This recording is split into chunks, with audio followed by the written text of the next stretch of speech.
Welcome to Tales from the Caveside, where Lillian and Chris, we bought a cave house and finca on the outskirts of a small Spanish town. Follow us as we learn to renovate and create a home that we will be proud of. You're not coming with me.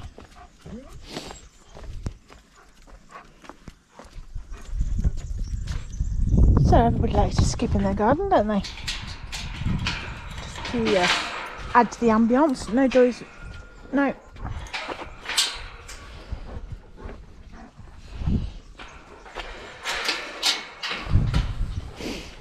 Just thought I'd show you.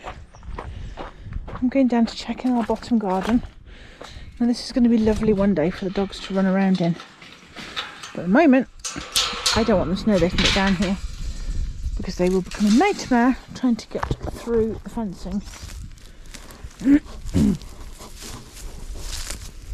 One day, when we get time, I'm going to make a nice set of steps coming down here. This is our bottom orchard. The elderly gentleman who caretook this place has asked if we will dry those here for him, because people were stealing them when he left them on random roads. So we agreed to them being here. And that's the beginning of a vegetable plot. So my neighbour, just a cave just above, said, "Oh, the artichokes, we'll plant them out, and they're unkillable, just water them," which I have been, believe it or not. Beginnings of... Gosh, they look really sad for themselves. Really, really sad. Apparently they're unkillable. I managed it. It doesn't bode well for a vegetable plot one day, does it? I tend to maybe put raised beds here.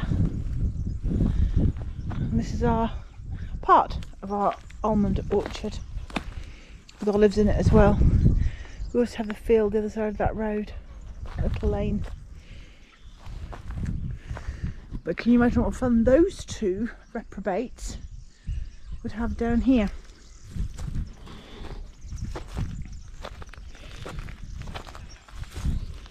However, it is lovely to hit the birds.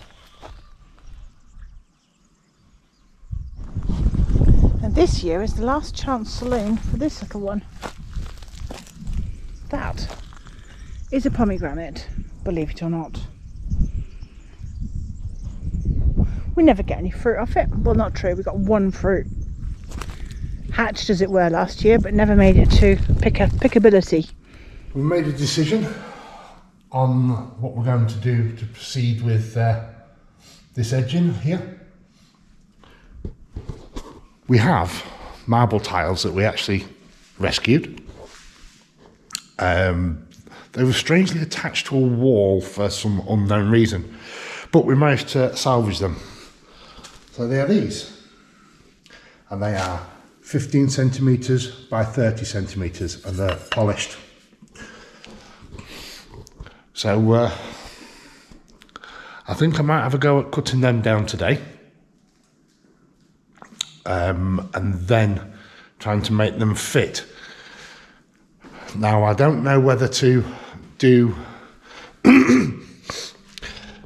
and try and follow the wall, which I don't think I'll be very skilled at, but I will give it a good go, because I think that would look the best. We don't have many spares, but we might have enough in case I make some mistakes. We do have more outside. So, the plaster's all gone nice and hard, nice and firm. I'm going to set to and get it sanded off. And then look at making this hole slightly bigger, so the junction box will fit in. It's actually a little bit too small for the junction box right now. And then think about trying to get the lights fitted today. We want to completely repaint this ceiling anyway. And Lillian just suggested that we mask the lights off once they're fitted, and then repaint it all. Having the lights done is more of a priority than painting, to be honest. It's already been painted, it only needs topping up. Well, that didn't take long. Didn't take long at all. Covered in dust. Anyway, there you go. I was fortunate that I did a really, really fine coat, so it just needed sanding down. You can see I don't know if you can see actually, but the rings are there from where I made a mistake and where the circular cutout was. It's all done. So that's cool. Right, I'm looking to get in the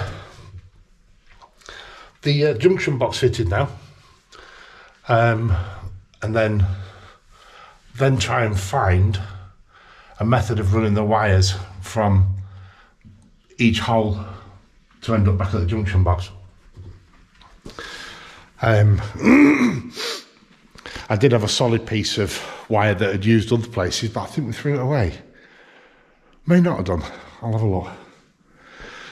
There's a further update on the back of the unit where it meets here. This is the strip we're using. And we did put a piece of marble on at the back from these little tiles.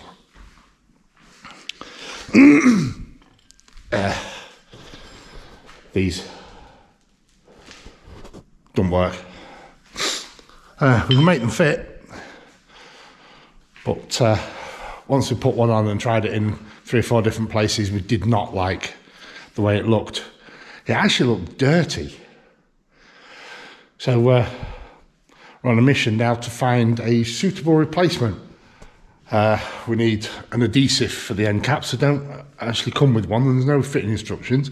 I did try one on an off-cut piece of worktop, and the slide on, they look lovely, but they slide off equally as well, and they're not secured by screws. An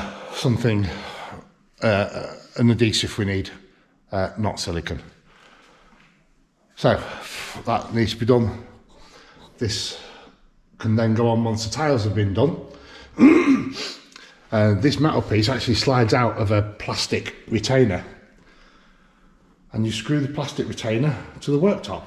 There it is, fitted. Got cutouts for the wires that are going to run. 2 going that way and 1's going that way. And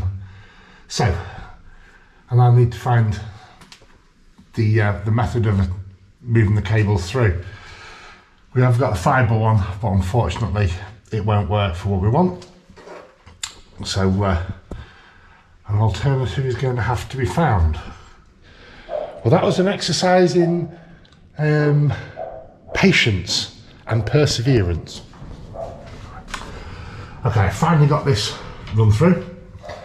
I only had to go a short distance, but I had no way of guiding it, so now I can do the necessary with the wires. I'm going to use normal wire, like the extension needle wire.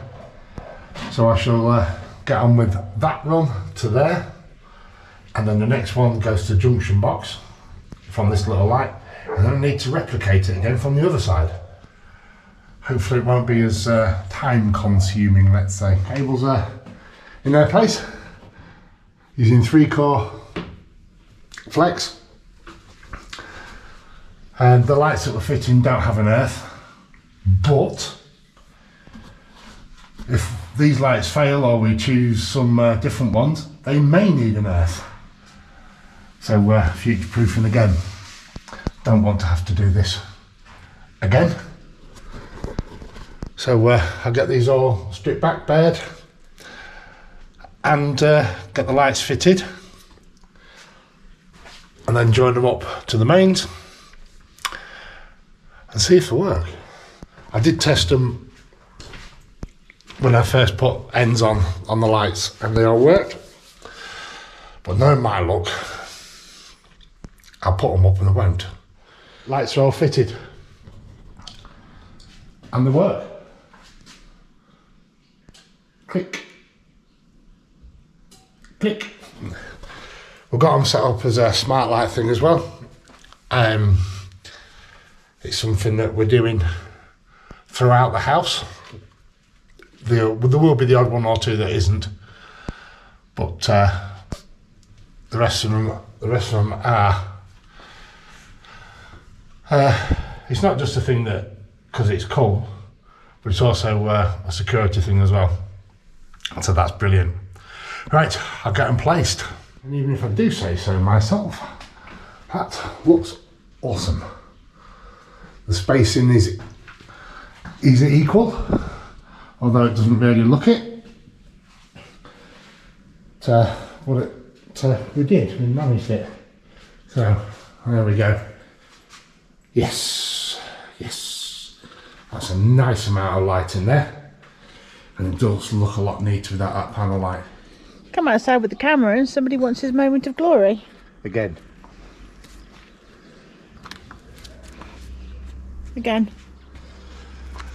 You're not camera shy, are you, mate? Oh, what's that? Whatever was that noise? Good boy.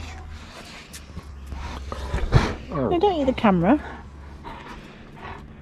Oh, we're boring you. Are we boring you? Obviously. Oh, it's a little bloke. Towel muncher. You wouldn't believe how these two fight over toy. They both have to have the toy, and the rest of the time they're bosom buddies. Yes, even if there's 3 separate toys available, both of them have to have all of them. Yes. That's my toys. Well, can I have one of your toys? No, because they're all my toys. Yeah. Okay, then they're all my toys as well then. Look at the size of it though. I know. Right, I'm getting ready for plastering. I've also got a couple more jobs to do here in the kitchen. Not necessarily today. We'll see how the plastering goes, but I want to get that done first. I need to make a hole through the worktop, and I've placed this roughly where I want it. I will double check, but that's for the tap from the filtered water. So that's just a quick hole. It's calling for a 10mm bored hole, and I have a 10mm spade bit. I also need to make a hole or 2 in between here, these 2 cabinets, for the filter system. I'm contemplating on having 2, one for in, one for out. That would be actually more logical to my mind. But I'm not 100% sure just yet. Because they're going for a cabinet, I'm going to have to do a little bit of research on how to protect the pipes from the water on and off, obviously, because there may be a little bit of shifting. We've got some rubber hose somewhere, or actually we have some foam. Yeah, some insulation foam. I may actually make a hole and then cut a little bit of that insulation foam and just put it inside and then glue it in somehow. We're waiting for a couple more things to be delivered, and then we'll be able to put the end caps on the worktops. Unfortunately, that's not going to be here till the beginning of next week. But we've done the research and we've got the correct stuff, because the end caps don't screw on. They have to be put on with an adhesive, and they don't come with it, which is strange. Right, I'm going to bring the stuff up that I need for the plastering and get on with that, or at least have a go. Okay, so this is the ace I'm going to use. It does say it's for projecting on with the machine. However, I asked builders merchants, and he said yes, it works. It works for both. He sells this one because it covers all eventualities. It doesn't actually need to be put on by a machine, but it can be, as opposed to one that you can get that can't be put on by a machine. So he just admits it as normal. So we'll give it a go, and it wasn't expensive, so if it doesn't work, there's no great loss, and we've learned a lesson.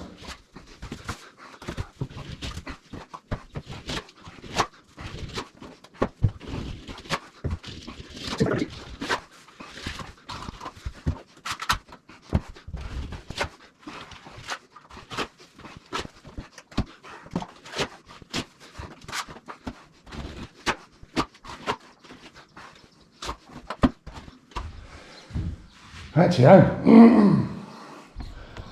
That's my finished attempt. It's not perfect. I wouldn't have expected it to be. I'll leave it to dry now. Come back tomorrow when it's totally solid, and hopefully be able to sand down some of the high points, and then where it goes in little pieces dotted around, I use the filler stuff. Just like there's a good example just here. I just use the filler stuff there and here, and then hopefully smooth it down like I've done in other places. Right, yeah. It's the next day. My plastering looks even worse today than it did yesterday for some strange reason. I don't know why. I think it's because it's drying out and it's a bit patchy, but it looks absolutely terrible, as you can see. Very, very, very, some would say rustic. I would use another word beginning with the same letter R. And it doesn't sound anything like rustic. Anyway, it's too damp to do anything with still. Still a lot of moisture in the wall, even though it's hard. But you can actually poke it with your fingernail and it leaves a trace. So I'm going to have to leave it another 24 hours. Hopefully it'll be ready to work with then. What I shall do is I shall put the fine stuff on top, like we used everywhere else in places, and make this look something like. I managed it on the other side of the wall of the bathroom, and it ended up being quite good. And I've just reread the instructions on that to see if I could actually put it on today, and the answer to that one is no.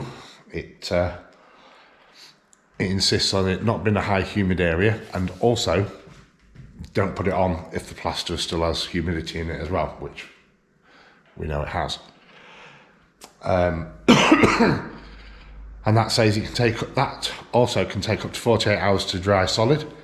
So it looks like this is going to have to be left alone for 24 hours, like i.e. tomorrow. Hoping that then we're able to put this stuff on, and then that needs to be left another 24, 48 hours, and then it can be sanded down.